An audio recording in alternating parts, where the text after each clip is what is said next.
ആദ്യം തോന്നിയ സംശയഭാവത്തിന് അനുനിമിഷം മാറ്റമുണ്ടായിക്കൊണ്ടിരുന്നു. അനൂപ് വർമ്മയ്ക്കും ഇപ്പോൾ കളിബോട്ടിലിരുന്ന വൃദ്ധനോട് തെല്ലു താല്പര്യം തോന്നി തുടങ്ങിയിരിക്കുന്നു. ആരതി വർമ്മയ്ക്കും മറിച്ചായിരുന്നില്ല. ചുളമാനൂർ കോവിലകത്തെക്കുറിച്ചും അവിടുത്തെ ഓരോരുത്തരെ കുറിച്ചും പേരെടുത്ത് പറഞ്ഞ് ക്ഷേമം തിരക്കിയ ആളോട് എങ്ങനെ താല്പര്യം തോന്നാതിരിക്കും? മുത്തച്ഛനെ കുറിച്ച് ചോദിച്ചു, വല്യച്ഛനെ കുറിച്ച് അന്വേഷിച്ചു, തങ്ങളുടെ അച്ഛന്റെ മരണത്തിൽ ഖേദം പ്രകടിപ്പിച്ചു. സർവോപരി കൊട്ടാരത്തിലെ ദുരന്തങ്ങളിൽ ഏറെ വ്യസനമുള്ള ഒരു മട്ടായിരുന്നു വൃദ്ധന്. അത്രയുമൊക്കെ ആയപ്പോൾ അദ്ദേഹം തങ്ങൾക്ക് വേണ്ടപ്പെട്ട ആരോ ആണെന്ന് ആരതിക്കും അനൂപിനും ബോധ്യമായി. അദ്ദേഹം സ്നേഹപൂർവ്വം ക്ഷണിക്കുക കൂടി ചെയ്തപ്പോൾ ഊട്ടി തടാകത്തിലെ സൗജന്യ ബോട്ട് യാത്ര വേണ്ടെന്ന് വെക്കാൻ ഇരുവർക്കും തോന്നിയില്ല. അതൊരു ക്ഷണമായിരുന്നില്ല, പ്രലോഭനമോ അപേക്ഷയോ ഒക്കെയായിരുന്നു. മറ്റു കൂട്ടുകാരൊക്കെ കുറേയേറെ അകലെയാണ്. അതുകൊണ്ട് തന്നെ ബോട്ടിലേക്ക് കയറും മുമ്പ് ആരോടെങ്കിലും ഒന്ന് പറയാനും കഴിഞ്ഞില്ല. നീ നിൽക്കാരതി, ഞാൻ അവരോടൊന്ന് പറഞ്ഞിട്ട് വരട്ടെ. അനൂപ് തടാകത്തിനപ്പുറത്തെ താഴ്വരയിൽ നിന്നിരുന്ന കൂട്ടുകാരെ നോക്കി പറഞ്ഞു. അതൊന്നും വേണ്ട കുഞ്ഞേ, വളരെ അകലത്തേക്ക് ഒന്നും പോകുന്നില്ലല്ലോ. ഇവിടെ നിന്നാലും കൂട്ടുകാരെ കാണാവുന്ന ദൂരം മാത്രം. ഒന്ന് ചുറ്റിക്കറങ്ങുക, തിരിച്ചു പോരുക. വൃദ്ധൻ എങ്ങനെയെങ്കിലും അവരെ ബോട്ടിലൊന്ന് കയറ്റിയാൽ മതിയെന്നേ ഉണ്ടായിരുന്നുള്ളൂ. ആരതിയാണെങ്കിൽ ബോട്ടിലേക്ക് കയറുകയും ചെയ്തിരിക്കുന്നു. പിന്നെ അനൂപും കാത്തുനിന്നില്ല. അവനും ബോട്ടിലേക്ക് കയറി.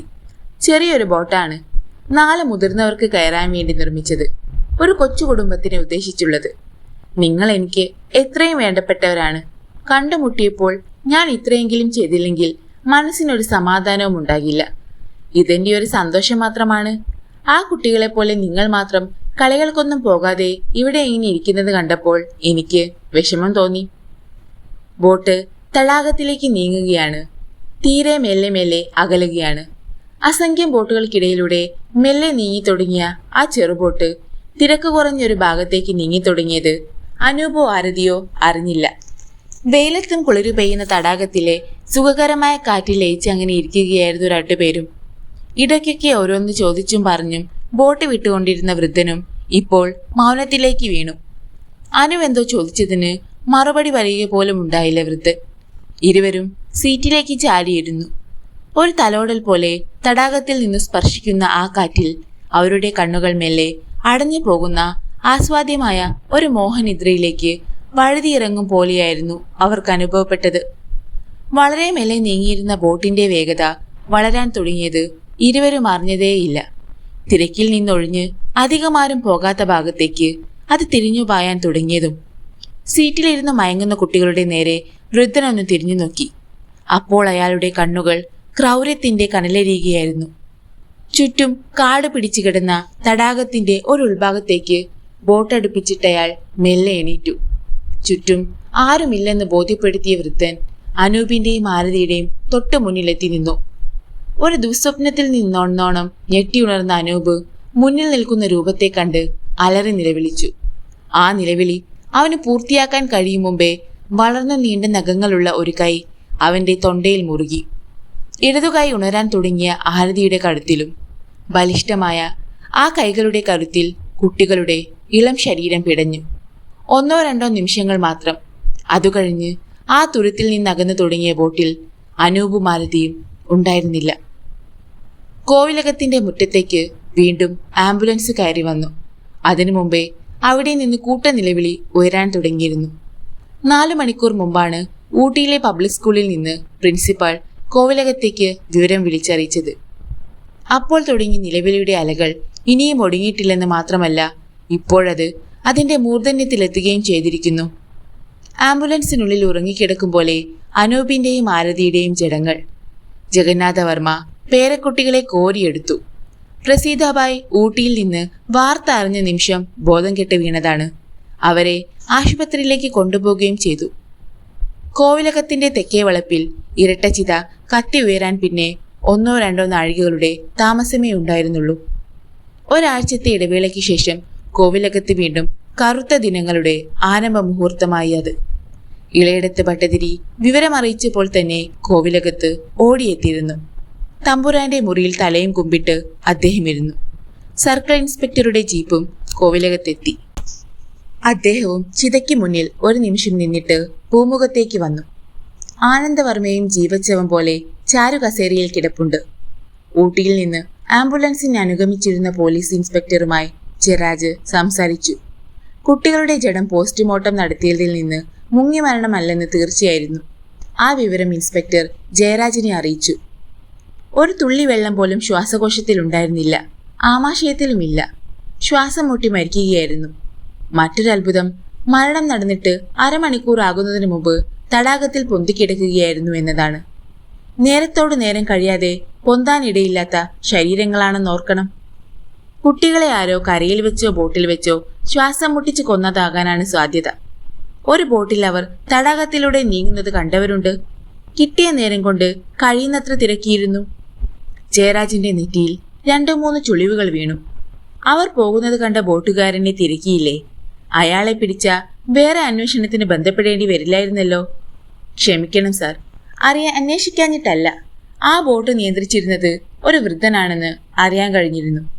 ഞങ്ങൾ ഊട്ടിയിലുള്ള മുഴുവൻ ബോട്ടുകാരെയും ചോദ്യം ചെയ്തു. ഒരു വൃദ്ധൻ നിയന്ത്രിക്കുന്ന ഒരു ബോട്ടും തടാകത്തിലില്ല എന്നതാണ് മറ്റൊരു അത്ഭുതം. ചോദിച്ചവർക്കൊന്നും അത്തരമൊരാളിനെ കുറിച്ചൊന്നും അറിയില്ല. അതിനു മുമ്പും പിമ്പും അത്തരത്തിൽപ്പെട്ട ഒരു ബോട്ടും ഊട്ടിയിൽ കണ്ടിട്ടില്ലത്രേ. ജയരാജ് നിരാശയോടെ തലകുലുക്കി. കുറച്ചു നേരം കൂടി ഇൻസ്പെക്ടറുമായി സംസാരിച്ച് നിന്നിട്ട് ജയരാജ് പൂമുഖത്തേക്ക് വന്നു. കോവിലകത്ത് നിന്ന് ആളുകൾ പിരിഞ്ഞു തുടങ്ങിയിരുന്നു. ഭട്ടതിരിയും പൂമുഖത്തേക്ക് വന്നു. തമ്പുരാൻ മുറിക്കുള്ളിൽ കിടന്ന് കണ്ണീർ വാർക്കുകയാണ്. അത് കൊണ്ടുകൊണ്ടിരിക്കാനുള്ള കരുത്ത് ഭട്ടതിരിക്കില്ലാഞ്ഞിട്ടാണ്. പൂമുഖത്തിപ്പോൾ ഭട്ടതിരിയും ജയരാജും ആനന്ദവർമ്മയും മാത്രം. ജയരാജ് ഇളയിടത്ത് ഭട്ടതിരിയെ പരിചയപ്പെട്ടു. അദ്ദേഹത്തിന്റെ ആ പേര് കേട്ടപ്പോൾ പെട്ടെന്ന് ഓർമ്മ വന്നത് ദുർഗ പറഞ്ഞ മറ്റൊരു ഭട്ടതിരിയുടെ പേരാണ്, മട്ടപ്പള്ളി ഭട്ടതിരി. അദ്ദേഹം തന്നെയാണോ ഇദ്ദേഹം? ഇളയിടത്ത് ഭട്ടതിരി ചെറുതായൊന്ന് ചിരിച്ചു. എവിടെ നിന്ന് കിട്ടി നിങ്ങൾക്ക് ഈ പേര്? മട്ടപ്പള്ളി മരിച്ചു മണ്ണടഞ്ഞിട്ട് ഒരു 100 വർഷമെങ്കിലും കഴിഞ്ഞു കാണും. ജയരാജ് ഒന്ന് ഞെട്ടി. ദുർഗ പറഞ്ഞതോ? താൻ ആരാണെന്ന് അറിഞ്ഞുകൊണ്ട് തന്നോട് ഇത്രയും വലിയൊരു കളവ് പറയാൻ അവൾ ഒരുങ്ങുമോ? ജയരാജ് സംശയത്തോടെ ഇളയിടത്ത് ഭട്ടതിരിയെ നോക്കി. ആ തറവാട്ടിൽ പിൻഗാമിയായി അതേ പേരിനുണ്ടായിക്കൂടെ? അങ്ങ് തെറ്റിദ്ധരിക്കരുത്, ഒരു സംശയം തീർക്കാൻ ചോദിക്കുന്നുവെന്നേയുള്ളൂ. അപ്പോഴും ഭട്ടതിരി നിഷേധാർത്ഥത്തിലൊന്ന് തലകുലുക്കി. ഈ മറ്റപ്പള്ളി ഭട്ടതിരിക്ക് ശേഷം മറ്റപ്പള്ളി ഇല്ലം അന്യം നിന്നു പോവുകയാണ് ചെയ്തത്. അതങ്ങനെയേ വരൂ. അയാൾ ചെയ്തിരുന്നത് കൊടിയ ദുർവന്ത്രവാദമായിരുന്നു. അയാളുടെ ആ പരമ്പര അവസാനിച്ചു. ആ പേര് പോലും ഞങ്ങളെപ്പോലെ പഴയ കുറച്ചു പേർക്ക് അറിയാവൂ. അതിനു മറുപടി പറയാൻ ഒരുങ്ങുമ്പോഴാണ് പടിയടന്ന് ഒരാൾ അവർക്ക് മുന്നിലേക്ക് വന്നത്. നാരായണൻ നമ്പൂതിരി, മണിമംഗലത്തെ ചാമുണ്ടി കോവിലിലെ പൂജാരി. ചുളമാനൂരെന്തോ ആവശ്യത്തിന് വരും വഴി മരണവിവരമറിഞ്ഞ് കോവിലകത്തേക്ക് വന്നതാണ്. പോരെങ്കിൽ ഇളയിടത്ത് ഭട്ടതിരിയും കോവിലകത്തെത്തിയിട്ടുണ്ടെന്നറിഞ്ഞു. പഴയ പരിചയക്കാരനെ ഒന്ന് കണ്ടിട്ട് പോവുകയും ചെയ്യാമല്ലോ. നാരായണൻ നമ്പൂതിരിയെ ഭട്ടതിരി തിരിച്ചറിഞ്ഞു. നാരായണല്ലേ, വരൂ. അവർ ഓരോന്ന് സംസാരിച്ചു കൊണ്ടിരിക്കെ യാദൃശ്ചികമായിട്ടാണ് ദുർഗയുടെ പേര് നാരായണൻ നമ്പൂതിരിയുടെ നാവിൽ നിന്ന് വീണത്. ഭക്തിയെക്കുറിച്ചോ മറ്റോ സംസാരമുണ്ടായപ്പോൾ ജയരാജ് പെട്ടെന്ന് ശ്രദ്ധിച്ചു. മണിമംഗലത്ത് പാർക്കുന്ന ദുർഗയെക്കുറിച്ചാണോ അങ്ങ് പറയുന്നത്? ജയരാജ് സംശയം തീർക്കുകയും ചെയ്തു. അവിചാരിതമായിട്ടാണെങ്കിലും നാരായണൻ നമ്പൂതിരിയുടെ കോവിലകത്തേക്ക് വരവ് ഒരുപാട് പ്രശ്നങ്ങൾക്കുള്ള പെട്ടെന്നൊരു പരിഹാരമാർഗമാവുമെന്ന് അപ്പോഴാരും അറിഞ്ഞില്ല. പക്ഷേ സംഭവിച്ചതങ്ങനെയാണ്. എന്നും ക്ഷേത്ര ദർശനം നടത്തുകയും അരളിപ്പൂക്കൾ അടർത്തിക്കൊണ്ടു പോകുകയും ചെയ്യുന്ന ദുർഗ എന്ന യുവതിയുടെ ഈശ്വരഭക്തിയെക്കുറിച്ചാണ് നാരായണൻ നമ്പൂതിരി മുഖ്യമായും പറഞ്ഞത്. ദേവൂട്ടിയമ്മയുടെ ദുരന്തത്തെക്കുറിച്ചും പറഞ്ഞു. നാരായണൻ നമ്പൂതിരി പറഞ്ഞു തുടങ്ങിയപ്പോൾ ഇളയിടത്ത് ഭട്ടതിരി പെട്ടെന്ന് ജാഗരൂകനായി. ആനന്ദവർമ്മയും ശ്രദ്ധിച്ചു. ജയരാജ് ഒന്നിളകിയിരുന്നു. ആ പെണ്ണിനെ നേരത്തെ മുതൽ നാരായണൻ അറിയാമോ? ഭട്ടതിരി ചോദിച്ചു. ഇല്ല, ഇപ്പോ അത് വന്നു തുടങ്ങിയിട്ട് 2-2.5 മാസമാകുന്നു. ഈ 2.5 മാസക്കാലവും ഒറ്റ ദിവസം പോലും ദർശനം മുടങ്ങിയിട്ടില്ലെന്ന് ഉള്ളത് ഒരു അതിശയം തന്നെയാണേ. ആ പ്രായത്തിലുള്ള ഒരു സ്ത്രീക്ക് അടുപ്പിച്ചങ്ങനെ വരാൻ കഴിയുന്നതെങ്ങനെയെന്ന അതിശയം. ഭട്ടതിരിയുടെ നെറ്റിയിൽ ചുളിവുകൾ വീണു. ആ പരാമർശത്തിൽ നിന്ന് തന്നെ മാന്ത്രികൻ അപകടമറിഞ്ഞു. അരളിപ്പൂക്കൾ തലയിൽ ചൂടാറുണ്ടോ അവൾ? അത് നല്ല നിശ്ചയം പോരാ. പക്ഷെ പതിവായി പൂവെറുക്കാറുണ്ട്. ചൂടാനല്ലെങ്കിൽ പെണ്ണിനെന്തിനാ പൂക്കൾ? ആരം ചൂടാത്ത അരളിപ്പൂക്കൾ ചൂടുന്ന പെണ്ണും അതിശയം തന്നെ. തിരുമേനി പുഞ്ചിരിച്ചു. കാവിൽ നിന്ന് പൂവിറുക്കുന്നതിൽ നിന്ന് ഞാൻ അതിനെ വിലക്കിയില്ല. മറ്റുള്ള ഭക്തരെ പോലെ അല്ല ആ കുട്ടി. ഒരാളും ഒരിക്കലും നൽകാത്ത ദക്ഷിണ എനിക്ക് നൽകുകയുണ്ടായി. ഇനി 90 ദിവസം ഭജനം പൂർത്തിയാകുമ്പോൾ ബാക്കിയാകാമെന്ന് പറയുകയും ചെയ്തു. 90 ദിവസത്തെ ഭജനം, അരളിപ്പൂക്കൾ പറിക്കുന്ന പെണ്ണ്, മുടങ്ങാതെ ക്ഷേത്രത്തിൽ വരുന്ന യുവതി. ഉണ്ടല്ലോ, പന്തികേരുണ്ടല്ലോ. ബട്ടേരി ആനന്ദവർമ്മയെയും ജയരാജിനെയും മാറി മാറി നോക്കി. അദ്ദേഹത്തിന്റെ മുഖത്തുണ്ടായ ഭാവമാറ്റം ശ്രദ്ധിച്ചു കൊണ്ടിരിക്കുകയായിരുന്നല്ലോ അവരും. ആ പെൺകുട്ടി മണിമംഗലത്താണ് പാർക്കുന്നതെന്നല്ലേ പറഞ്ഞത്? ഭട്ടതിരി വീണ്ടും ചോദിച്ചു. അതെ, ആ ദേവൂട്ടിയമ്മയെ ഒരു മകളെപ്പോലെ ആ കുട്ടി നോക്കുന്നേ. പക്ഷേ പാവം അടുത്തിടെ വീണുപോയി. പക്ഷപാതം പിടിച്ചതുപോലെ അടിമുടി തളർന്നു കിടപ്പാണ്. അതെന്നാണ് ഉണ്ടായതെന്ന് വല്ലതും അറിയാമോ നാരായണന്? കുറച്ചു നാളെ ആയുള്ളൂ. കഷ്ടിച്ച് 1 മാസം. മക്കളെല്ലാം വെളിയിൽ. ഈ കുട്ടി അടുത്തുണ്ടായിരുന്നത് അവരുടെ മഹാഭാഗ്യം. അല്ല. ഭട്ടതിരി നിഷേധാർത്ഥത്തിൽ ഒന്ന് തലകുലുക്കി. ഭാഗ്യദോഷം പറയുകയും ചെയ്തു. തിരുമേനി അമ്പരന്നു പോയി. അതേ എന്ന് തലകുലുക്കി ഭട്ടതിരി ഉറപ്പിച്ചു. മണിമംഗലം ഈ കോവിലകത്തിന്റെ ദക്ഷിണ ദിക്കിലാണല്ലോ അല്ലേ? ആനന്ദവർമ്മയോടാണ് ആ ചോദ്യം. പൊടുന്നനെ ആനന്ദവർമ്മയിൽ ഒരു ഞെട്ടലുണ്ടായി. അദ്ദേഹം കസേരയിൽ ഒന്ന് മുന്നോട്ടാഞ്ഞിരുന്നു. ആ ദുർഗയെ കാണാൻ ഞാൻ 2 വട്ടം പോയിരുന്നു, ജയരാജ് പറഞ്ഞു. ഒന്ന് വെറും ഒരു സംശയത്തിന്റെ പേരിൽ, രണ്ടാമതും അതെ. അത് പക്ഷേ ഒരാളെ കുറിച്ചുള്ള ഐഡന്റിഫിക്കേഷൻ ആയിരുന്നു എന്ന് മാത്രം. ജയരാജ് 2 വട്ടം താൻ പോയതിനെക്കുറിച്ച് വിശദീകരിച്ചു. മാന്ത്രികൻ മുനുസ്വാമിയുടെ മരണത്തെക്കുറിച്ച് കേട്ടപ്പോൾ ഭട്ടതിരിയുടെ മിഴികൾ ഒന്ന് തിളങ്ങി. ഞാൻ അങ്ങയോട് ചോദിച്ചില്ലേ ഒരു മറ്റപ്പള്ളി ഭട്ടതിരിയെക്കുറിച്ച്? അന്ന് മണിമംഗലത്ത് ചെല്ലുമ്പോൾ വൈകിട്ട് അവിടെ എന്തോ ഹോമമോ സേവയോ ഒക്കെ ഉണ്ടെന്ന് ദുർഗ പറഞ്ഞിരുന്നു. അത് ചെയ്യുന്നതാരാണെന്ന് തിരക്കിയപ്പോൾ അവർ പറഞ്ഞ പേരാണ് മറ്റപ്പള്ളിയുടേത്. ആ പൂജയെക്കുറിച്ച് വ്യക്തമായി അറിയാൻ ഞാൻ മുനുസ്വാമിയെ ചട്ടം കെട്ടിയിരുന്നു. പിറ്റേ ദിവസം കേൾക്കുന്നത് അയാളുടെ മരണവാർത്തയാണ്. അതേക്കുറിച്ച് കൂടുതൽ ചോദിക്കാനും പറയാനും ഒന്നും കഴിഞ്ഞില്ല. അപ്പോഴല്ലേ ഇവിടെ. സർക്കിൾ മുഖം കുനിച്ചു. എങ്കിൽ ഇനി ഒരൊറ്റ കാര്യം കൂടി താങ്കൾ എനിക്ക് വേണ്ടി കണ്ടെത്തി തന്നാൽ മതി. ബാക്കി കാര്യം ഞാൻ ഏറ്റു. എന്തായാലും പറഞ്ഞോളൂ. ഈ ദുർഗയെന്ന് പേരെയുന്ന യുവതി ഏതാണ്, എവിടെ നിന്ന് വന്ന് താമസിക്കുകയാണ് എന്നുള്ള വിവരങ്ങൾ കൂടി ഒന്ന് അറിയിച്ചു തന്നാൽ മതി. അറിയുന്നത് കൃത്യമായിരിക്കണം. അക്കാര്യം ഞാൻ ഏറ്റു. അല്ലെങ്കിൽ അതൊന്നറിയണമെന്ന് കരുതിയിരിക്കുകയായിരുന്നു ഞാൻ. ജയരാജ് സമ്മതിച്ചു. മരണവാർത്ത അറിഞ്ഞെത്തിയ അവസാനത്തെ ആളും കോവിലകം വിട്ടുകഴിഞ്ഞു. കോവിലകം വളപ്പിൽ വീശുന്ന ചെറുകാറ്റിൽ ഇരട്ടച്ചിതയിലെ കനലുകൾ തീക്കണ്ണുകൾ പോലെ തിളങ്ങിക്കൊണ്ടിരുന്നു. ഒരു വേള അങ്ങോട്ട് പായിച്ച കണ്ണുകൾ ആനന്ദവർമ്മ പിൻവലിച്ചു. ഇളയടത്ത് ഭട്ടതിരി തിരിച്ചു പോകണമെന്ന് കരുതിയാണ് വന്നതെങ്കിലും ആ രാത്രി കൂടി കഴിഞ്ഞിട്ട് പോയാ മതിയെന്ന് തീരുമാനിച്ചു. അറിഞ്ഞ വിവരങ്ങൾ വെച്ചുകൊണ്ട് ചില സുപ്രധാന തീരുമാനങ്ങൾ എടുക്കാനുണ്ട്. അത് ജഗന്നാഥവർമ്മയോടും ആനന്ദവർമ്മയോടും ആലോചിക്കുകയും വേണ്ടിയിരുന്നു. ഇപ്പോൾ ഇന്ന് രാവിലെ തങ്ങിയേ മതിയാവൂ. അറിഞ്ഞിടത്തോളം വിവരങ്ങൾ ഒരു കമ്പ്യൂട്ടറിൽ എന്നോണം ഭട്ടതിരിയുടെ ഉള്ളിൽ രേഖപ്പെട്ട് കിടന്നു. അങ്ങ് പറഞ്ഞ അന്വേഷണം ഇതാ ഈ നിമിഷം മുതൽ തന്നെ തുടങ്ങുകയാണ് ഞാൻ. ഏറ്റവും അടുത്ത ദിവസം തന്നെ ശുഭവാർത്ത അങ്ങയെ അറിയിക്കാൻ കഴിയുമെന്ന് തന്നെയാണ് എൻ്റെ വിശ്വാസം. എനിക്കും ചില സംശയങ്ങൾ മാത്രമാണ്. സംശയങ്ങൾ ഒരിക്കലും സ്ഥിരീകരണമാകുന്നില്ലല്ലോ. തെളിവുകളാണ് പ്രധാനം. അത് ലഭിക്കും വരെ ഉള്ള സംശയം ആരോടെങ്കിലും പറയാൻ പോലും വയ്യ. കോവിലകത്ത് നിന്ന് പിരിയുമ്പോൾ എല്ലാം ഒരു കടവിലെടുക്കാൻ പോകുന്നതായി ഒരു തോന്നൽ ജയരാജനുമുണ്ടായി. ദുർഗയുടെ പേരിലാണല്ലോ എല്ലാവരുടെയും സംശയങ്ങൾ ഒടുവിൽ എത്തിച്ചേരുന്നത്. അതെന്തേ അങ്ങനെ? എവിടെ നിന്നോ വന്നു പാർക്കുന്ന ഒരുവളായതുകൊണ്ടാണോ? പക്ഷേ അവളുടെ സംസാരത്തിലും പെരുമാറ്റത്തിലും കുലീനമല്ലാത്ത ഒരു പദമോ ചലനമോ കേൾക്കാനോ കാണാനോ കഴിഞ്ഞിട്ടില്ല. ഒരു പഠിച്ച കള്ളിയാണെന്ന് തോന്നുന്നതേയില്ല. എങ്കിലും ദുർഗയെ സൂക്ഷ്മ നിരീക്ഷണത്തിന് വിധേയമാക്കണമെന്ന് കരുതിയിരിക്കുകയാണ്. മുനുസ്വാമിയുടെ ദാരുണാന്ത്യം കൂടിയായപ്പോൾ ആ തീരുമാനത്തിന് ദാർഢ്യമേറി. അയാളുടെ മരണം ഭയം കൊണ്ടുണ്ടായതാണെന്നല്ലേ പോസ്റ്റ്മോർട്ടം റിപ്പോർട്ടിൽ? ഭയന്ന ഹൃദയസ്പന്ദനം നിലച്ചുള്ള മരണം. ആരും കൊലപ്പെടുത്തിയതാണെന്ന് യാതൊരു സൂചനയുമില്ല. പക്ഷേ ആ മരണം സംശയാസ്പദം തന്നെ. ജയരാജ് ജീപ്പ് സ്റ്റേഷനിൽ കൊണ്ടു ചെന്നിട്ട് തൊട്ടടുത്തുള്ള ക്വാർട്ടേഴ്സിലേക്ക് മടങ്ങി. രാത്രി 10 കഴിഞ്ഞിരിക്കുന്നു.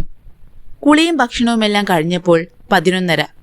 എന്നിട്ടും ഉറക്കം വരാഞ്ഞത് കൊണ്ടാണ് പഴയ ചില കേസുകളുടെ ഫയലുകൾ പരിശോധിക്കാമെന്ന് കരുതിയത്. അപ്പോൾ അകലെ മണിമംഗലത്തെ പൂജാമുറിയിൽ ദുർഗ ഊറി ഊറി ചിരിക്കുകയായിരുന്നു. ദുർഗയുടെ മുന്നിലെ ഓട്ടുകിണ്ണത്തിന്റെ പുറത്ത് പുരട്ടിയ മഷിയിൽ ജയരാജിന്റെ ചിത്രം ഒരു ചലച്ചിത്രത്തിലെ സീൻ പോലെ തെളിഞ്ഞുകിടന്നു. അയാൾ കോവിലകത്ത് നിന്ന് മടങ്ങിയപ്പോൾ ദുർഗ ശ്രദ്ധിക്കുന്നുണ്ടായിരുന്നു. മണിമംഗലത്തെ പഴയ ക്ലോക്കിൽ 12 വട്ടം മണിമുഴങ്ങി. ദുർഗ അത് കേട്ടോ എന്ന് സംശയം. പക്ഷേ മുന്നിലെ മഷിക്കിണ്ണത്തിലെ കാഴ്ച അവൾ മറച്ചു. മുറിയിലുണ്ടായിരുന്ന മറ്റു ചില വിളക്കുകൾ കൂടി അവൾ കൊളുത്തി. അപ്പോഴും അവളുടെ ചുണ്ടിൽ അതേ ക്രൂരമായ പുഞ്ചിരിയുണ്ടായിരുന്നു. സമയം 12:30. ജയരാജിന്റെ ക്വാർട്ടേഴ്സിലെ പൂമുഖവാതിലിൽ ആരുടെയോ കരസ്പർശം. അതൊരു മുട്ടിവിളിക്കലായിട്ടാണ് ജയരാജിന് അനുഭവപ്പെട്ടത്. വായിച്ചുകൊണ്ടിരുന്ന ഫയലും അടുക്കി മേശപ്പുറത്ത് വെച്ച് ജയരാജ് പുറത്തേക്കിറങ്ങി വന്നു. ആരാണ് ഈ അസമയത്ത്? വല്ല കേസും സംബന്ധിച്ച് സ്റ്റേഷനിൽ നിന്ന് കോൺസ്റ്റബിൾമാർ വല്ലതും ആയിരിക്കുമെന്നേ അയാൾക്കൊരു ധാരണയുണ്ടായിരുന്നുള്ളൂ. കോളിംഗ് ബെല്ലടിക്കാൻ മടിയായതുകൊണ്ട് മുട്ടി വിളിച്ചതായിരിക്കുമെന്നും. വാതിലകത്തേക്ക് തുറന്ന മാത്രയിൽ അത് സംഭവിച്ചു. പുറത്തുനിന്ന് ഭയന്ന് വിറച്ച് വിഹ്വലയായ ഒരു പെൺകുട്ടി മുറിക്കുള്ളിലേക്ക് ചാടിക്കയറി. എന്തായത്? നീ ആരാ? പരിഭ്രമിച്ചു പോയ ജയരാജിന് അപ്പോൾ അങ്ങനെയേ പ്രതികരിക്കാൻ കഴിഞ്ഞുള്ളൂ. എല്ലാം പറയും സാർ. ആദ്യം സാർ ഈ വാതിലൊന്നടയ്ക്ക്, അവൾ കരയും മട്ടിലാണ് പറഞ്ഞത്. ഏതോ ഉൾപ്രേരണയ്ക്ക് വശംവദനായി ജയരാജിനപ്പോൾ അങ്ങനെ ചെയ്യാനേ കഴിഞ്ഞുള്ളൂ. ബ്രാഹ്മമുഹൂർത്തം.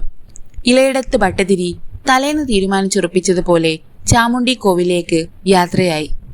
എന്നും കോവിൽ ദർശനത്തിന് വരുന്ന ദുർഗയെ ഒന്ന് കാണുക മാത്രമായിരുന്നു ഉദ്ദേശം. പുലരും മുമ്പേ കോവിലിന് മുന്നിലെത്തിയ ഭട്ടതിരി ക്ഷേത്രത്തിലേക്ക് കയറാൻ തുടങ്ങുമ്പോൾ തന്നെയായിരുന്നു പതിവുള്ള ദർശനം കഴിഞ്ഞ് ദുർഗ പുറത്തേക്ക് വന്നത്. ക്ഷേത്രവാതിൽക്കൽ നിൽക്കുന്ന ആളെ കണ്ട് അവൾ ഒരു നിമിഷം പതറിയെന്ന് തോന്നി. ആ മങ്ങിയിരുട്ടിലും ദുർഗ ഭട്ടതിരിയെ തിരിച്ചറിഞ്ഞു. വിവശയായ മുന്നിൽ നിന്ന് തേങ്ങുന്ന യുവതിയെ സംശയത്തോടെയാണ് വീക്ഷിച്ചതെങ്കിലും അനുക്ഷണം സർക്കിൾ ഇൻസ്പെക്ടർ ജയരാജിന്റെ ഹൃദയത്തിൽ കാരുണ്യത്തിന്റെ ഉറവ് പൊട്ടി. ഏതാണ് നീ? എന്താണ് സംഭവിച്ചത്? ശബ്ദത്തിൽ ആവോളം സൗമ്യത വരുത്തിക്കൊണ്ടാണ് അയാൾ ചോദിച്ചത്. സംശയാസ്പദമായ നിലയിലാണെങ്കിൽ പോലും ക്വാർട്ടേഴ്സിൽ കയറി വന്ന ഒരുവളല്ലേ. ഇവിടെ താൻ ഗൃഹനാഥനാണ്. ഔദ്യോഗിക മുറ ആരു തന്നെ ആയാലും ഇവിടെ വെച്ച് സ്വീകരിച്ചുകൂടാ. അക്കാര്യത്തിൽ നിഷ്ഠയുള്ള ആളാണ് ജയരാജ്. പോരെങ്കിൽ കയറി വന്നിരിക്കുന്നത് ഒരു യുവതിയും. ഏതോ ഒരു അപകടത്തിൽ നിന്ന് രക്ഷപ്പെട്ടു വരുന്നവളാണെന്ന് സ്പഷ്ടം. ഒരുപാട് നേരം ഓടിയിരിക്കണം. അവളുടെ കിതപ്പ് ഇനിയും അവസാനിച്ചിട്ടില്ല. അടഞ്ഞു കിടക്കുകയാണെങ്കിലും ആ വാതിലിന് നേരെ അവൾ ഇടയ്ക്കിടെ ഭീതിയോടെ നോക്കി. ആരെയാണ് നീ ഭയപ്പെടുന്നത്? ജയരാജ് വീണ്ടും ചോദിച്ചു. അവർ 4-5 പേരുണ്ടായിരുന്നു. അവർ എന്നെ പിന്തുടരുകയായിരുന്നു. ഇതാ ഇവിടേക്ക് കയറും മുമ്പേ അവരൊക്കെ എന്റെ പിന്നാലെ തന്നെ ഉണ്ടായിരുന്നു. ആരുടെ കാര്യമാ പറയുന്നത്? ആരോ 4-5 പേർ ബസ് സ്റ്റാൻഡിൽ വെച്ച് എന്റെ പിന്നാലെ കൂടിയതാണവർ. ഞാൻ എന്റെ അമ്മാവന്റെ വീട്ടിലേക്ക് പോകാൻ ഇറങ്ങിയതാണ്. അവൾ തേങ്ങി.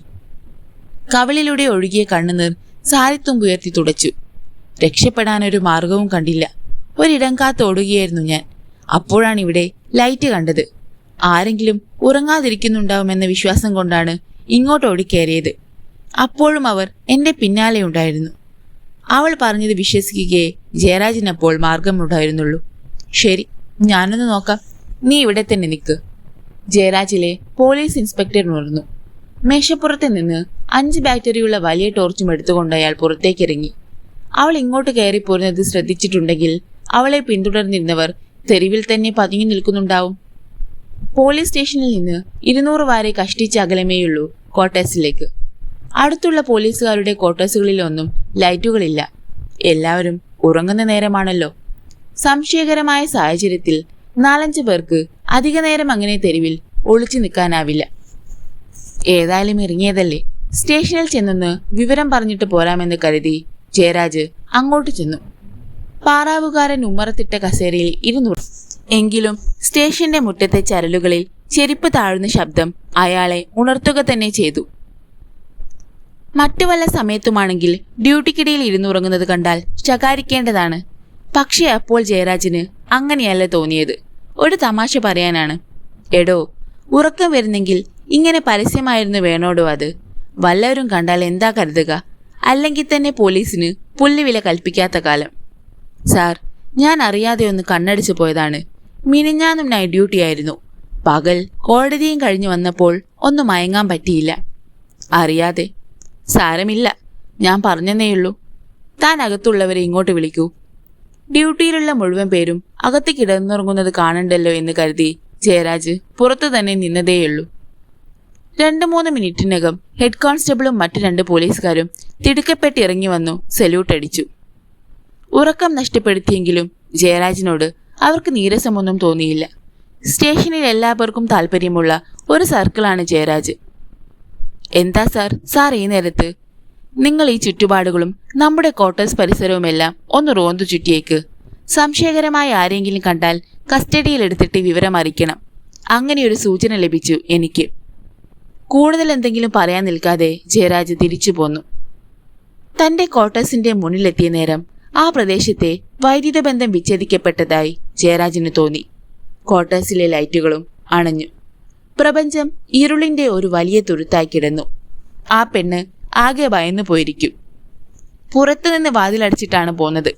അതങ്ങനെ തന്നെ കിടക്കുന്നു. അകത്തു നിൽക്കുന്ന അവളെ കൂടുതൽ ഭയപ്പെടുത്തേണ്ടെന്ന് കരുതി വാതിലിൽ 2-3 വട്ടം ഒന്ന് ചുമച്ച് ശബ്ദമുണ്ടാക്കിയിട്ടാണ് ജയരാജ് വാതിൽ തുറന്നത്. ആ നിമിഷം പക്ഷെ അദ്ദേഹം ഒന്ന് പകച്ചു. മുറിയിൽ ആ യുവതി ഉണ്ടായിരുന്നില്ല. വിളിക്കാൻ പേര് ചോദിച്ചില്ല.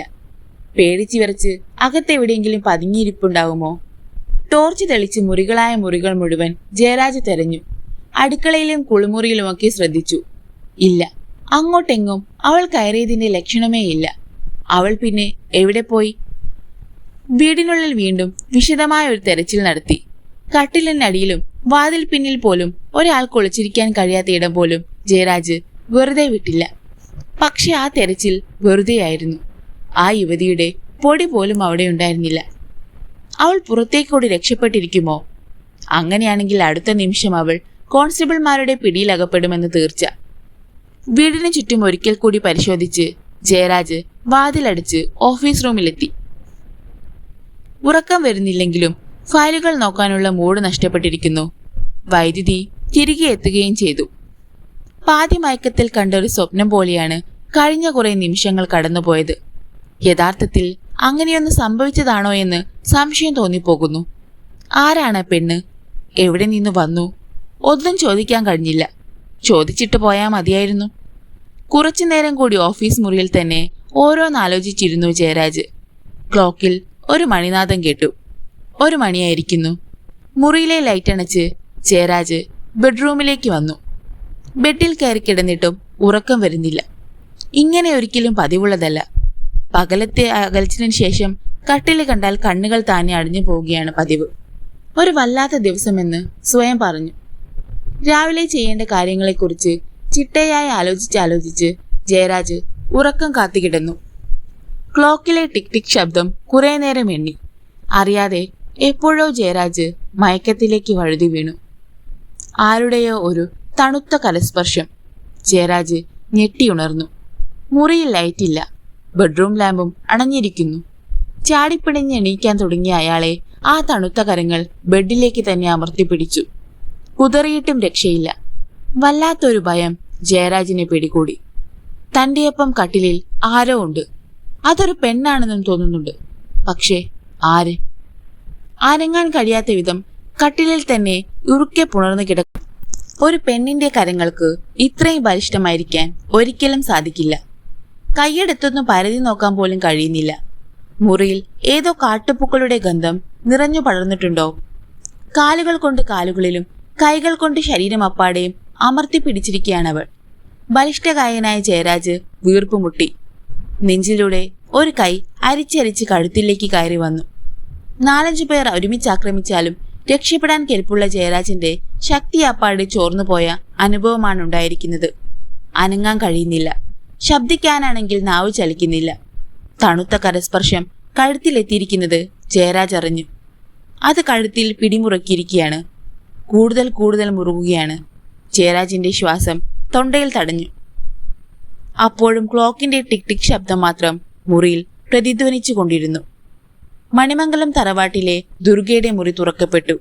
ചാരിതാർത്ഥ്യം നൽകുന്ന ഒരു പുഞ്ചിരിയോടെ അവൾ പുറത്തേക്കിറങ്ങി വന്നു.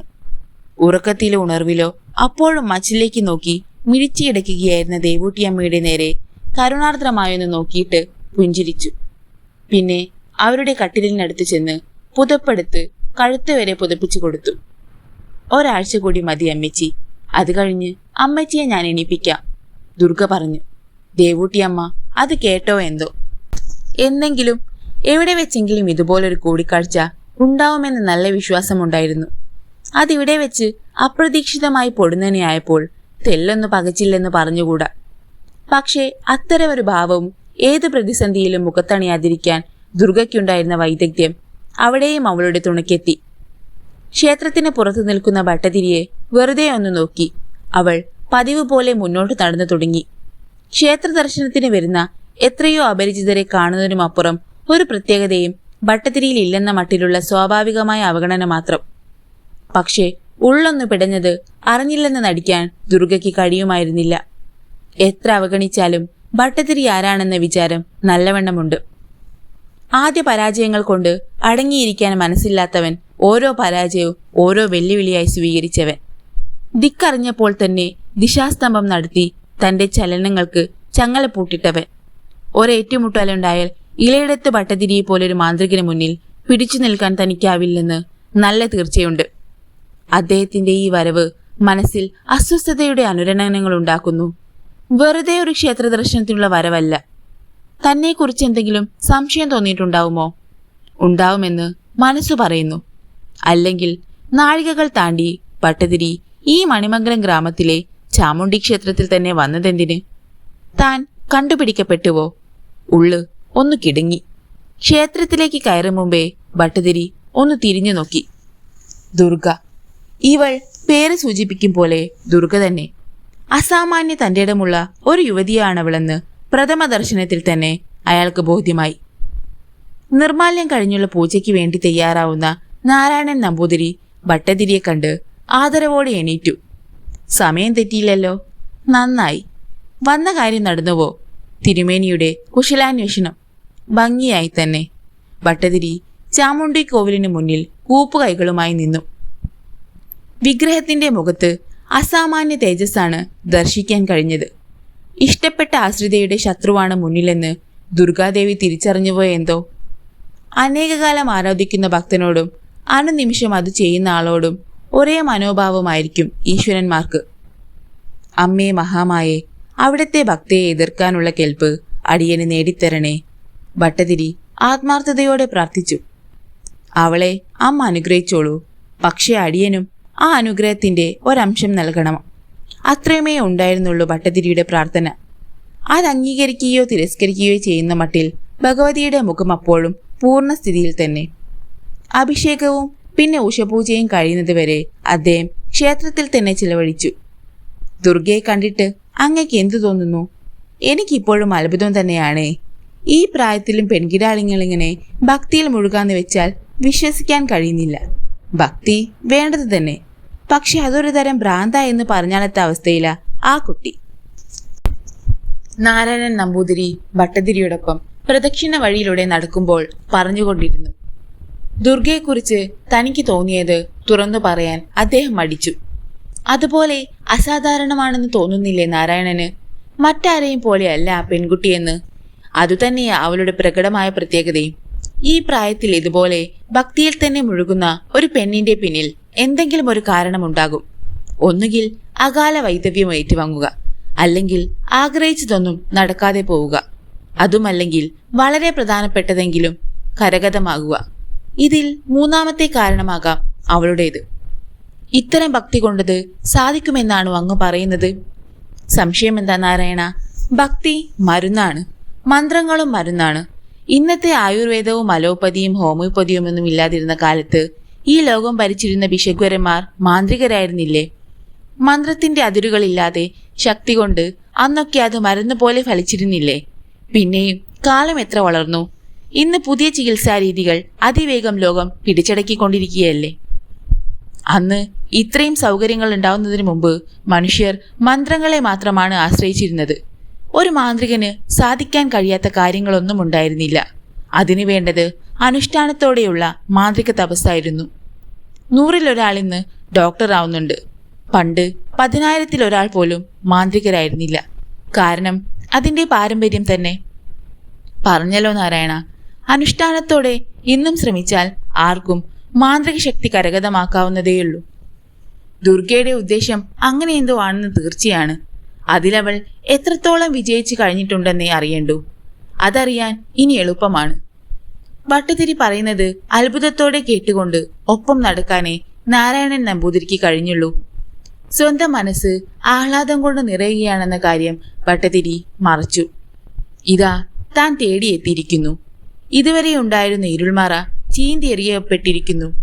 ഊഹാപോഹങ്ങൾക്ക് വിട പറയാൻ കാലം. പ്രതി നേരെ മുന്നിൽ ഹാജരായിരിക്കുന്നു. ഇനിയുള്ള കാര്യങ്ങൾ എളുപ്പമാണ്, വളരെ എളുപ്പം. അതിൻ്റെ ആഹ്ലാദം ചില്ലറയായിരുന്നില്ല ഭട്ടതിരിക്ക്. ഭട്ടതിരി പറഞ്ഞ കാര്യം വ്യക്തമായി അങ്ങോട്ട് മനസ്സിലാവാത്തതിൻ്റെ വിമ്മിട്ടമായിരുന്നു നാരായണൻ നമ്പൂതിരിക്ക്. ആർക്കും പഠിച്ചാൽ മാന്ത്രികനാകാമെന്നാണോ അങ്ങ് പറയുന്നത്? പ്രദക്ഷിണ വഴിയിലെ അരളിച്ചുവടും കഴിഞ്ഞ് മുന്നോട്ട് നീങ്ങുമ്പോൾ നാരായണൻ സംശയം തുറന്നു ചോദിച്ചു. അരളിച്ചുവട്ടിൽ ഭട്ടതിരി ഒരു നിമിഷം നിൽക്കുകയും ആ ചെടിയെ അടിമുടിയൊന്ന് നിരീക്ഷിക്കുകയും ചെയ്തു. ഇതിൽ നിന്നാണ് ദുർഗ നിത്യേനെ 3 പൂക്കൾ പറിച്ചുകൊണ്ടു പോകാറുള്ളത്. അരളിപ്പൂ കൊണ്ടുള്ള ഹോമം. എൻ്റെ ഈശ്വര, അവൾ എങ്ങനെ പഠിച്ചു? അതിനുള്ള വിധികൾ, അതിനു പിന്നിൽ എന്തുമാത്രം കഷ്ടപ്പാടുകൾ അവൾ അനുഭവിച്ചുണ്ടാകണം. പ്രതിയോഗി ചില്ലറക്കാരിയല്ലെന്ന് ബോധ്യപ്പെടാൻ ഈ ഒരൊറ്റ തെളിവ് മതി. ആ ആലോചനയിൽ നിൽക്കുമ്പോഴായിരുന്നു നമ്പൂതിരിയുടെ ചോദ്യം. എന്തേ ചോദിച്ചത് നാരായണൻ? പഠിച്ചാൽ ആർക്കും മാന്ത്രികരാകാമോ എന്ന് അല്ലേ? അതെ. അങ്ങനെ പെട്ടെന്നൊരു ദിവസം കൊണ്ടോ മാസം കൊണ്ടോ ആർക്കും മാന്ത്രികനാകാൻ പറ്റില്ല. വർഷങ്ങൾ നീളുന്ന തപസ്സാണത്. അതുകൊണ്ടാണ് പാരമ്പര്യമായ മാന്ത്രിക വിദ്യയും കൈമാറപ്പെടുകയുള്ളൂ എന്ന് പറഞ്ഞത്. ഒരു മാന്ത്രിക കുടുംബത്തിൽ ഒരാൾക്ക് ഒരു സമയം അതിനുള്ള ഭാഗ്യമുണ്ടാകൂ. അച്ഛനിൽ നിന്ന് മകനിലേക്ക്, അല്ലെങ്കിൽ മരുമകനിലേക്ക്. പക്ഷെ 7 ദിവസം കൊണ്ടും സുരക്ഷയ്ക്കുള്ള മന്ത്രം സ്വായത്തമാക്കാൻ ഒരാൾക്ക് കഴിയും. ശത്രുക്കളിൽ നിന്ന് രക്ഷപ്പെടാനത് ധാരാളം മതിയല്ലോ. പക്ഷെ അത് പഠിക്കുക എന്നതും ശ്രമകരമായിരിക്കും. ഗുരുമുഖത്ത് നിന്നല്ലാതെ അത് പഠിക്കുക വയ്യ. അങ്ങനെ പഠിക്കുന്ന മന്ത്രത്തിന് നിലനിൽപ്പുണ്ടാവും. എല്ലാവർക്കും എപ്പോഴും മന്ത്രം പഠിക്കാൻ ഒരു ഗുരുവിനെയും ലഭിക്കില്ലെന്നതാണ് പ്രശ്നം. അങ്ങനെ ലഭിക്കുന്നവർ ഭാഗ്യമുള്ളവരായിരിക്കുകയും ചെയ്യും. എന്താ നാരായണന് ഇനി ഇത്തിരി മന്ത്രം പഠിക്കണമെന്നുണ്ടോ? ഭട്ടതിരി ചോദിച്ചു. ഏയ്, അതിനല്ല.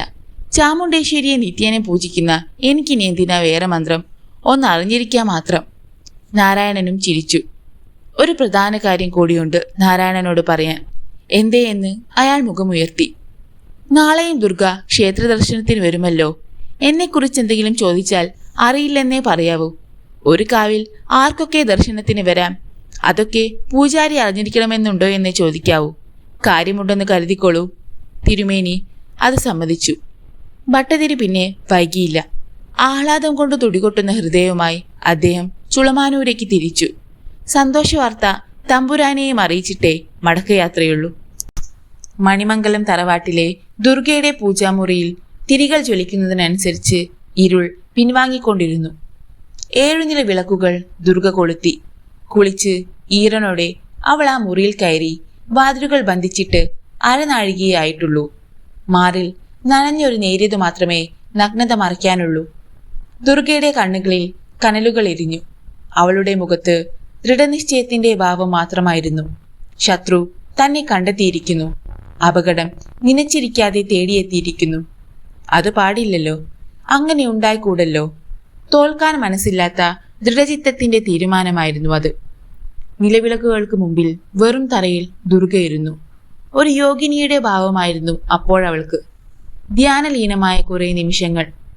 മൂർത്തി പ്രീണർ മന്ത്രങ്ങൾക്കൊടുവിൽ ദുർഗ വിളിച്ചു. അവളുടെ ഇഷ്ടമൂർത്തി വിളി കേട്ടു. അടുത്ത ക്ഷണം ആ പൂജാമുറിയിൽ മൂർത്തിയുടെ ദർശന സൗഭാഗ്യം അവൾക്കുണ്ടായി. ഉപാസകയുടെ ആജ്ഞയ്ക്ക് കാതോർത്ത് അവളുടെ മൂർത്തി ആജ്ഞാനുവർത്തിയായി നിലകൊണ്ടു. പോലീസ് ക്വാർട്ടേഴ്സിൽ നിന്ന് ആംബുലൻസ് ജില്ലാ ആശുപത്രിയിലേക്ക് കുതിച്ചു പാഞ്ഞു. ആംബുലൻസിന് പിന്നാലെ പോലീസ് ജീപ്പ്. സർക്കിൾ ഇൻസ്പെക്ടർ ജയരാജിന്റെ ക്വാർട്ടേഴ്സിന്റെ ചുറ്റും കാക്കി യൂണിഫോമുകളുടെ പ്രളയം. സ്റ്റേഷനിലുള്ള മുഴുവൻ പോലീസ് ഉദ്യോഗസ്ഥരും എത്തിയിട്ടുണ്ട്. ഡിവൈഎസ്പിയും ഉയർന്ന പോലീസ് ഉദ്യോഗസ്ഥനും വേറെ. നേരം പുലരുന്നതേയുള്ളൂ. സർക്കിളിന്റെ പ്രത്യേക നിർദ്ദേശപ്രകാരമുള്ള പട്രോളിംഗ് കഴിഞ്ഞ് കോൺസ്റ്റബിൾമാർ ക്വാർട്ടേഴ്സിലെത്തിയപ്പോഴാണ് ആ നടുക്കുന്ന രംഗത്തിനവർ സാക്ഷിയായത്. പോയ കാര്യം സാധിച്ചില്ലെന്ന് വിഷമത്തോടെയാണെങ്കിലും അദ്ദേഹത്തെ അറിയിക്കണമെന്നുള്ളതുകൊണ്ടാണ് 3 മണി കഴിഞ്ഞ നേരത്തും അവർ ക്വാർട്ടേഴ്സിലെത്തിയത്. സംശയകരമായ സാഹചര്യത്തിൽ 4-5 പേരെ തേടിയുള്ള ഒരു തെരുവ് സെർച്ച്. തെരുവുകളായ തെരുവുകൾ മുഴുവൻ തെരഞ്ഞു. 3-4 പേര് ഒരുമിച്ച് പോയിട്ട് ഒരുത്തനെങ്കിലും എവിടെയും കണ്ടെത്താനായില്ല. കണ്ടെത്തിയ ഒരുത്തനാകട്ടെ നഗരത്തിൽ അലയുന്ന സ്ഥിരം ഭ്രാന്തനും. അവരൊരു കടത്തിണ്ണയിൽ കുത്തിയിരുന്നുറങ്ങുകയായിരുന്നു. മുഖപരിചയമുണ്ടായിരുന്നതുകൊണ്ട് അവനെ വെറുതെ വിട്ടു. കസ്റ്റഡിയിലെടുത്താൽ അത് കൂടുതൽ കുരിശാകുകയുള്ളൂ. ഞങ്ങളെ അറിയുമോടാ എന്ന് തിരിച്ചു ചോദിച്ചാൽ DIGയോടാണോ ചോദിക്കുന്നതെന്ന് തിരിച്ചു ചോദിക്കുന്നത് കേൾക്കണ്ടല്ലോ. പലപ്പോഴും നഗരത്തിൽ നിന്ന് അവനെ ഓടിക്കാൻ ശ്രമിച്ചിട്ടുണ്ട്. അപ്പോഴൊക്കെ അവൻ തങ്ങളെ ഓടിക്കുകയാണ് ഉണ്ടായത്. അതറിയാവുന്നത് കൊണ്ട് കോൺസ്റ്റബിൾമാർ പുലിവാലി പിടിക്കാൻ പോയില്ല. വിവരം അറിയിച്ചിട്ട് പോകാൻ വന്നതാണ് ക്വാർട്ടേഴ്സിൽ. അപ്പോഴും അദ്ദേഹം ഉറങ്ങിയിട്ടില്ലെന്ന് അകലെ നിന്നേ അവരറിഞ്ഞു. ക്വാർട്ടേഴ്സിലെ ലൈറ്റുകൾ മുഴുവൻ തെളിഞ്ഞു കിടക്കുകയായിരുന്നു. പ്രധാന വാതിൽ തുറന്നു കിടന്നിരുന്നു. അദ്ദേഹം തങ്ങളെ പ്രതീക്ഷിച്ച് ഉറങ്ങാതിരിക്കുകയാണെന്നേ അവർ കരുതിയുള്ളൂ. വാതിൽക്കലെത്തി കോളിംഗ് ബെല്ലിന്റെ സ്വിച്ചിൽ പലതവണ വിരലമർത്തി. അകത്തെവിടെയോ അപ്പോഴൊക്കെ കിളിചിലച്ചു. ആരും പുറത്തേക്കിറങ്ങി വന്നില്ല. 5-6 മിനിറ്റ് കാത്തു. പിന്നെയാണ് മുറിയിലേക്ക് കയറി നോക്കാൻ ധൈര്യം കാട്ടിയത്. അപ്പോഴായിരുന്നു ആ കാഴ്ച. മുറിയിൽ കട്ടിലിന് താഴെ തറയിൽ വീണ് മലർന്നു കിടക്കുന്ന സർക്കിൾ അദ്ദേഹം. ബെഡ് ചുളുങ്ങി കട്ടിലിൽ നിന്ന് താഴെ വീഴാൻ പോകും മട്ടിൽ. ഒരു മൽപ്പിടുത്തത്തിന്റെ ദൃശ്യമാണ് പ്രഥമ ദൃഷ്ടിയിൽ. ഒരു ഞെട്ടലോടെ അവർ ജയരാജിന്റെ സമീപത്തേക്ക് കുതിച്ചു. അദ്ദേഹത്തിന്റെ കണ്ണുകൾ തുറിച്ചിരുന്നു. മുഷ്ടികൾ ബലമായി ചുരുട്ടിപ്പിടിച്ചിരുന്നു. നേരിയ ശ്വാസോച്ഛ്വാസം മാത്രം. ഒരാൾ ഫ്രിഡ്ജിൽ നിന്ന് തണുത്ത വെള്ളമെടുത്ത് ജയരാജിന്റെ മുഖത്തും ശരീരത്തിലുമൊക്കെ തളിച്ചു. ആ തണുപ്പ് അദ്ദേഹം അറിഞ്ഞെന്ന് തോന്നുന്നില്ല. അതേസമയം കണ്ണുകളൊന്ന് ചലിച്ചോ എന്ന് സംശയിക്കാതും ഇരുന്നില്ല. തറയിൽ നിന്ന് അദ്ദേഹത്തെ ഉയർത്തി ബെഡിൽ കിയർത്തി. പലവട്ടം കുലുക്കി വിളിച്ചു. ഒരാൾ സ്റ്റേഷനിലേക്ക് കുതിച്ചു. 1/4 മണിക്കൂറിനുള്ളിൽ ഡ്യൂട്ടിയിലുണ്ടായിരുന്ന മുഴുവൻ പേരും ഓടിപ്പാഞ്ഞെത്തി. ക്വാർട്ടേഴ്സുകളിൽ ഉറങ്ങിയിരുന്നവരും ഉണർന്നു. തങ്ങളുടെ സർക്കിൾ ഇൻസ്പെക്ടറെ ആരോ ആക്രമിച്ചതാണെന്ന് തീർച്ച. പക്ഷെ ആര്? അങ്ങനെയൊന്നും നടന്നതിന്റെ ലക്ഷണമല്ലാതെ ആരത് ചെയ്തു എന്ന് തിരിച്ചറിയാനുള്ള വിരൽപ്പാടുകൾ പോലും ആ മുറിയിലെങ്ങും അവശേഷിച്ചിരുന്നില്ല. ജയരാജിന്റെ ശരീരത്തിൽ ജീവൻ അവശേഷിച്ചിരുന്ന അറിവ് മാത്രമായിരുന്നു ആകെയുള്ള ആശ്വാസം. ബീറ്റിനു പോയ പോലീസുകാർക്ക് മാത്രം ഒരു ചെറിയ സംശയം അവശേഷിച്ചു. ആരെങ്കിലും സംഘം ചേർന്ന് അദ്ദേഹത്തെ ആക്രമിച്ചതായിരിക്കുമോ? അങ്ങനെയാണെങ്കിൽ ഒരു മുറിപ്പാടെങ്കിലും ശരീരത്തിൽ കാണേണ്ടതല്ലേ? ദേഹപരിശോധനയിൽ ഒരു ചതവോ ഒരു പോറലോ പോലുമോ കണ്ടെത്താനായില്ല. ആശുപത്രി അധികൃതർക്കും ജയരാജിന്റെ അവസ്ഥയെക്കുറിച്ച് ഒരു തീരുമാനത്തിലെത്താൻ കഴിഞ്ഞില്ല. ആള് കോമയിലാണെന്ന് മാത്രം തെളിഞ്ഞു. സ്കാനിങ്ങിലും ശരീരാന്തർഭാഗത്ത് ഒരിടത്തും നേരിയ ചതവ് പോലും കണ്ടെത്താൻ കഴിഞ്ഞില്ല. മാറ്റിയും മറിച്ചും പരിശോധനകൾ നടന്നുകൊണ്ടിരുന്നു. വിവരമറിഞ്ഞ് കൂടുതൽ സഹപ്രവർത്തകരും ഉയർന്ന പോലീസ് ഉദ്യോഗസ്ഥരും ആശുപത്രിയിൽ എത്തിക്കൊണ്ടിരുന്നു. നാരായണൻ നമ്പൂതിരി ശ്രീകോവിൽ നട ചേർത്തടച്ചു. വാതിലിൽ ഘടിപ്പിച്ചിരുന്ന അസംഖ്യം മോട്ടുമണികൾ ചിലമ്പി. അത്താഴ പൂജ കഴിഞ്ഞ് അദ്ദേഹം തന്റെ ഇല്ലത്തേക്ക് പോകാൻ ഒരുങ്ങുകയാണ്. പുറത്തേക്കിറങ്ങി നടക്കുമ്പോൾ യാദൃശ്ചികമായി അദ്ദേഹം ദുർഗയെ ഓർത്തു. വൈകുന്നേരം ദീപാരാധനയ്ക്ക് വന്നപ്പോൾ വെറുതെയാണെങ്കിലും അവൾ പറഞ്ഞ വാക്കുകളും. നൽകിയ ദക്ഷിണ എളിയിലിരിക്കുന്നു. ഇനി എന്റെ കയ്യിൽ നിന്ന് അങ്ങയ്ക്ക് ഒരു ദക്ഷിണ കൂടി ഉണ്ടാവും. 7 ദിവസത്തെ ദർശനം കൂടി കഴിയുമ്പോൾ 90 ദിവസം പൂർത്തിയാവുകയാണ്. അത് പറയുമ്പോൾ അവളുടെ കണ്ണുകൾക്ക് അസാമാന്യമായ ഒരു തിളക്കമുണ്ടായത് ശ്രദ്ധിച്ചിരുന്നു. മധുരതരമായ ഒരു പുഞ്ചിരി ചുണ്ടുകളിൽ പൂ പോലെ വിടർന്നിരുന്നു. ഒന്ന് തിരിഞ്ഞ് എന്തോ പറയാൻ മറന്നതുപോലെ ആലോചിച്ച് ഒരു നിമിഷം നിന്നു. പിന്നെ പൊടുന്നനെയായിരുന്നു ചോദ്യം. എങ്കിലും എന്നോടത് വേണ്ടിയിരുന്നില്ല തിരുമേനി. ഭട്ടതിരിയെ ഇങ്ങോട്ടേക്ക് വിളിച്ചു കൊണ്ടുവരേണ്ടിയിരുന്നില്ല. നടുക്കമാണുണ്ടായത്. ആ നടുക്കം അവൾ ശ്രദ്ധിക്കുകയും ചെയ്തിരിക്കണം. പക്ഷേ അപ്പോഴും അത് ഭാവിക്കാതെ സൗമ്യമായ പുഞ്ചിരി സൂക്ഷിക്കാൻ ദുർഗ ശ്രമിച്ചിരുന്നു. സാരമില്ല, അല്ലെങ്കിൽ എന്നെങ്കിലും അദ്ദേഹത്തെ പരിചയപ്പെടേണ്ടി വരുമായിരുന്നു. അതുകൊണ്ട് കൂടിയാണ് ഇവിടെ വെച്ച് പരിചയപ്പെടാൻ ശ്രമിക്കാത്തതും. അങ്ങേ കുറ്റം പറയുകയല്ല. സാധാരണ ആർക്കും തോന്നുന്ന സംശയങ്ങളെ അങ്ങേക്കും തോന്നിയുള്ളൂ. അതൊരു കുറ്റമൊന്നുമല്ല. ഞാനും ഒന്ന് നേരത്തെ ചെയ്യേണ്ടിയിരുന്നു. അങ്ങയെ സ്വയം പരിചയപ്പെടുത്തില്ല. ഇനി കൂടുതൽ എന്ത് പരിചയപ്പെടുത്താനാണ്? അങ്ങയുടെ എല്ലാ സംശയങ്ങളും ശരിയാണ്. ഭട്ടതിരി ഉദ്ദേശിക്കുന്നതും ശരിയാണ്. അത് പറഞ്ഞതും ദുർഗ ചിരിച്ചുകൊണ്ട് തന്നെ പുറത്തേക്ക് നടന്നതും കൺമുന്നിൽ ഇപ്പോഴും അതുപോലെ നിൽക്കുന്നു. ഇപ്പോഴെന്താ അത് ഓർക്കാനെന്ന് തിരുമേനി അതിശയിക്കുകയും ചെയ്തു. ഭട്ടതിരിയോട് തന്റെ സംശയങ്ങൾ പറയേണ്ടിയിരുന്നില്ല. ആരൊക്കെ വരുന്നു നിത്യന് ക്ഷേത്രത്തിൽ? അവരെ കുറച്ചൊക്കെ തിരക്കേണ്ട കാര്യമോ മറ്റൊരാളോട് പറയേണ്ട കാര്യമോ ഒരു പൂജാരിയായ തനിക്കില്ല. ദുർഗ അതെങ്ങനെ അറിഞ്ഞതെന്നാണ് അത്ഭുതം. വെറുതെ ഊഹിച്ചതാവാൻ വഴിയില്ല. എന്റെ ചാമുണ്ടേശ്വരി. തിരുമേനി ക്ഷേത്രവളപ്പിൽ നിന്ന് പുറത്തിറങ്ങി. ഇല്ലത്തേക്കുള്ള കുറുക്കു വഴിയെ തന്നെയാണ് തിരിച്ചത്. ഒരു കുടുക്കു വഴി. അതിലേ നടന്നാൽ 1/4 മൈൽ ദൂരം ലാഭം. രാവിലെയും വൈകിട്ടും അതിലേ തന്നെയാണ് നാരായണൻ നമ്പൂതിരിയുടെ യാത്ര. എത്രയോ വർഷങ്ങളുടെ പരിചയം. ഇല്ലത്തിൽ നിന്ന് കണ്ണു കെട്ടിവിട്ടാലും ഒരു കല്ലിൽ പോലും കാല് തട്ടാതെ കാവിലെത്താം. അതുപോലെ തിരിച്ചും. ഭയമെന്നൊരു വികാരം ഇന്നോളം തോന്നിയിട്ടില്ല. പക്ഷെ ഇന്ന് എന്തോ നാരായണൻ നമ്പൂതിരിക്ക് നേരിയൊരു ഭയം തോന്നുന്നു. വെറുതെ തോന്നിയതാണെന്ന് വിചാരിച്ചു. ഏതോ ഒരു കീർത്തനത്തിന്റെ ഏതാനും ശീലുകൾ മൂളുകയും ചെയ്തു. അതുകൊണ്ട് മനസ്സടങ്ങുന്ന ലക്ഷണമൊന്നുമല്ല കാണുന്നത്. ഇന്നെന്തേ ഇങ്ങനെ? നേരിയ നിലാവുണ്ടായിരുന്നു. അത് മങ്ങുകയാണല്ലോ. നമ്പൂതിരി ആകാശത്തേക്ക് മിഴികൾ ഉയർത്തി. വലിയൊരു കാർമേഘ പടലം ചന്ദ്രക്കലയെ അപ്പാടെ ഗ്രസിച്ചിരിക്കുന്നു. മുടുക്കിൽ ഇരുട്ടിന് ദാർഢ്യമേറി. കയ്യിൽ ടോർച്ചോ അതുപോലെ മറ്റെന്തെങ്കിലുമോ ഇല്ല. ഇന്നോളം ഇല്ലത്തേക്ക് പോകാൻ ഒരു ചൂട്ടുകറ്റയുടെ പോലും ആവശ്യമുണ്ടായിട്ടുമില്ല. ഒരു ചെറുകാറ്റ് മുടക്കിന് മുകളിലൂടെ വെളിമ്പറമ്പിലൂടെ ചെറിയ ചൂളവുമായി വന്നു. ദലമരമരങ്ങൾ കേൾക്കുന്നു. ഏതോ മരത്തിൽ നിന്ന് അടർന്നു വീണ ഉണങ്ങിയ ഇലകൾ നാരായണൻ നമ്പൂതിരിക്ക് ചെറിയൊരു നടുക്കം സമ്മാനിച്ചു. തിരുമേനി മുടക്കിന് നടുവിൽ നിന്നു. തിരിച്ചു പോയാലോ? കുറച്ച് വളഞ്ഞ വഴിയാണെങ്കിലും പഞ്ചായത്ത് റോഡ് വഴി പോയാലോ? ഓ, അല്ലെങ്കിൽ ഇനി എന്തിന് നടന്ന വഴിയത്രയും തിരിച്ചു നടക്കണം? തിരുമേനി വീണ്ടും മുന്നോട്ട് ചലിച്ചു. പൊടുന്നനെ പിന്നിൽ നിന്ന് വന്യമായ ഒരു മുരൾച്ച. അറിയാതെ തൊണ്ടയിൽ നിന്നുയർന്ന ഒരാർത്തനാദത്തോടെ തിരുമേനി ഞെട്ടിത്തിരിഞ്ഞു നോക്കി. ഭയം അതിന്റെ പരമകൊടിയിലെത്തിയ മുഹൂർത്തമായിരുന്നു അത്. ഒരു കറുത്ത നായ. ആദ്യം തിരുമേനി നായയെ അല്ല കണ്ടത്. കത്തി നിൽക്കുന്ന 2 കണ്ണുകൾ. അണപ്പിന്റെ ശബ്ദം. അസാമാന്യ വലുപ്പമുള്ള ഒരു ജന്തുവാണിതെന്ന് ആ അണപ്പിൽ നിന്ന് തന്നെ വ്യക്തമായി. ഇരുളിൽ പഴകിയ പഴഞ്ചൻ കണ്ണുകൾക്ക് നായയുടെ നിറം ഇരുട്ടിന്റെ നിറം തന്നെയാണെന്ന് തിരിച്ചറിവ് ലഭിച്ചതാണ്. കൂച്ചുവിലങ്ങിട്ടതുപോലെ തിരുമേനി തറഞ്ഞു നിന്നു. അടിമുടി ഉടലാകെ എരിപൊരി സഞ്ചാരം.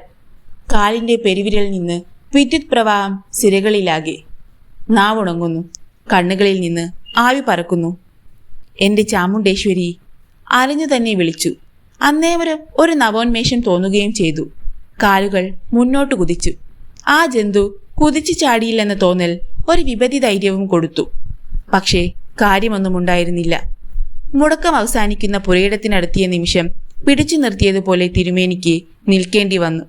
വഴിവിലങ്ങി മുന്നോട്ട് കുതിക്കാൻ തക്കം പാർത്ത് അവിടെയും ഇരിക്കുന്നു കറുത്ത കാലൻ. വിങ്ങി വിയർത്ത് തിരുമേനി പിന്നിലേക്ക് ചുവടുകൾ വെച്ചു. എന്റെ മഹാമായെ, എങ്ങനെയൊന്ന് രക്ഷപ്പെടും? ചാമുണ്ടേശ്വരിയെ പൂജിക്കുന്ന ഒരു മന്ത്രം പെട്ടെന്ന് നാവിൽ തോന്നി. വറചട്ടിയിൽ മലര് പൊരിയും പോലെ വിറച്ചുണ്ടുകളിൽ ആ പൂജാമന്ത്രം പുറത്തേക്കണഞ്ഞു. പിന്നിൽ നിന്നൊരു മുരൾച്ച കേട്ടു. മുന്നിൽ നിന്നും കേട്ടു അതേ ശബ്ദം. നിമിഷങ്ങൾ നിശ്ചലം.